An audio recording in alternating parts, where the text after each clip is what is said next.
अमरावती महानगर क्षेत्रामध्ये प्रत्येक दिवसात नवीन व जुन्या चारचाकी तसेच दुचाकी वाहनांची संख्या झपाट्याने वाढत आहे। परंतु मागील 50 वर्षापासून रस्त्याची रुंदी जैसे थे स्थितीमध्ये आहे। अमरावती महानगरपालिका क्षेत्रामधील एकही मंगल कार्यालय, हॉटेल्स व कोचिंग क्लासेसच्या इमारतीमध्ये अधिकृत पार्किंगची व्यवस्था नाही। त्यामुळे सर्व वाहने रस्त्यावर उभे केले जातात। याबाबत 6 जानेवारी 2025 रोजी मनपाचे आयुक्त यांना कृती समितीच्या वतीने शहरातील हॉटेल्स, मंगल कार्यालय, मॉल, कोचिंग क्लासेस वाल्यांनी बांधकामाची परवानगी घेत असताना अधिकृत पार्किंगची जागा दर्शविण्यात आली होती। परंतु आता पार्किंगच्या जागेवर लग्न समारंभ केले जातात व त्यापासून मंगल कार्यालयाला आर्थिक उत्पन्न होतो। मात्र लग्नाप्रसंगी असलेले सर्व वाहने हे मोठ्या प्रमाणात रस्त्याच्या कडेला उभे राहतात। याबाबत अमरावती महानगरपालिकेच्या संसनद विभागाचे सहाय्यक संचालक नगररचना विभाग यांनी बैठकीमध्ये मान्य केले की मंगल कार्यालय संचालकांनी अधिकृत पार्किंगच्या ठिकाणी वाणिज्य स्वरूपाचे कार्य थाटलेले आहे, त्यामुळे त्याच्याकडे अधिकृत वाहने पार्किंगची व्यवस्था नाही। मनपा आयुक्त यांनी अनधिकृत पार्किंग संदर्भात अमरावती मनपाचे 5ही झोन अधिकारी व उपअभियंता यांना कारवाई करण्याचे आदेश दिलेले आहेत। तसेच सदर प्रकरणामध्ये पोलीस विभाग व इतर विभागाची बैठक घेऊन अनधिकृत पार्किंग असलेले मंगल कार्यालय, हॉटेल्स, मॉल व कोचिंग क्लासेसवर कारवाई करण्याबाबतचे आश्वासन दिले। अमरावती महानगरपालिका क्षेत्रामध्ये दैनंदिन नवीन आणि जुन्या वाहनाची संख्या झपाट्याने वाढत आहे।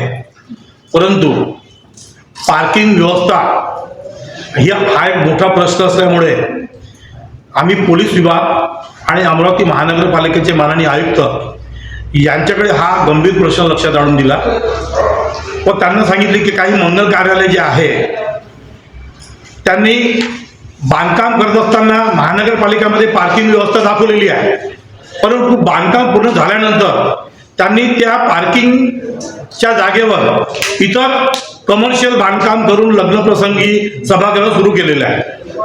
पण त्यामुळे त्या मंगल कार्यालयाच्या जवळपास सर्व वाहन रस्त्याच्या कडेमध्ये उभे राहतात।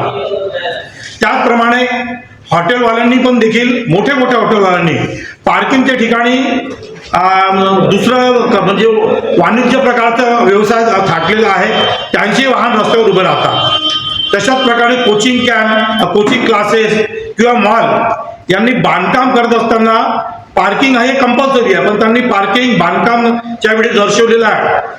मात्र आज जर पाहिलं, हे मान्य केलं आयुक्त मनपाच्या आयुक्तांनी आणि संसदीय विभागाच्या अधिकाऱ्यांनी की पार्किंगच्या तिथे अनधिकृत प्रकारे इतर व्यवसाय सुरू आहे आणि म्हणून पार्किंग हे रस्त्यावर अनधिकृत पार्किंग हे रस्त्यावर सुरू आहे, त्यामुळे वाहतूक व्यवस्था ही पूर्ण कोलमडलेली आहे। याचप्रमाणे जर आपण पाहिलं असेल तर शहरामध्ये दैनंदिन वाहन खरेदीची संख्या वाढत आहे, वाहनाची संख्या झपाट्याने वाढत आहे, परंतु प्रत्येक घरात किंवा मार्केटमध्ये किंवा कमर्शियल ठिकाणी पार्किंग व्यवस्था नाही। म्हणून आजपर्यंत तर ठीक आहे, पण भविष्यामध्ये आरटीओ विभागाने वाहन खरेदी करत असताना पार्किंग संदर्भातली NOC असल्याशिवाय वाहनाचे रजिस्ट्रेशन करू नये असं आमची एक सूचना आहे। त्याचप्रमाणे जे शहरामध्ये जितके हॉकर्स आहे, जितके लघु उद्योग आहे, जे रस्त्याच्या कडेला उद्योग करतात, आमचा त्यांना विरोध नाही आहे, परंतु त्यांच्या तिथे व्यवसाय करत असताना जे वाहन उभे रस्त्यात असतात ते तिथे एक पांढरा पट्टा मारला पाहिजे, एक लक्ष्मण रेखा आखली पाहिजे की त्याच्या बाहेर कोणी वाहन उभं राहू नये। उभं असलं तर त्या वाहनावर कारवाई करावी आणि त्या हॉकर्सवर कारवाई करावी। अशा प्रकारची आम्ही माननीय आयुक्त, पोलीस विभाग, माननीय आयुक्त महानगरपालिका यांचा हा प्रकार गंभीर लक्षात आणून दिलेला आहे। कारण की भविष्यामध्ये जर या प्रकरणावर कुठं लक्ष घातलं नाही, याच्या कारवाया केल्या नाही तर 1-2 शहरे जाम होऊन जाईल। म्हणून या प्रकरणात आम्ही आज पत्रकार परिषदेच्या माध्यमातून हा गंभीर प्रश्न लक्ष आणून दिला। महानगरपालिका आणि पोलीस विभागांनी जर याच्यावर कारवाई केली नाही तर आम्ही माननीय उच्च न्यायालयामध्ये जनहित याचिका दाखल करू। अशोकभाई जोशी, विदर्भ न्यूज, अमरावती।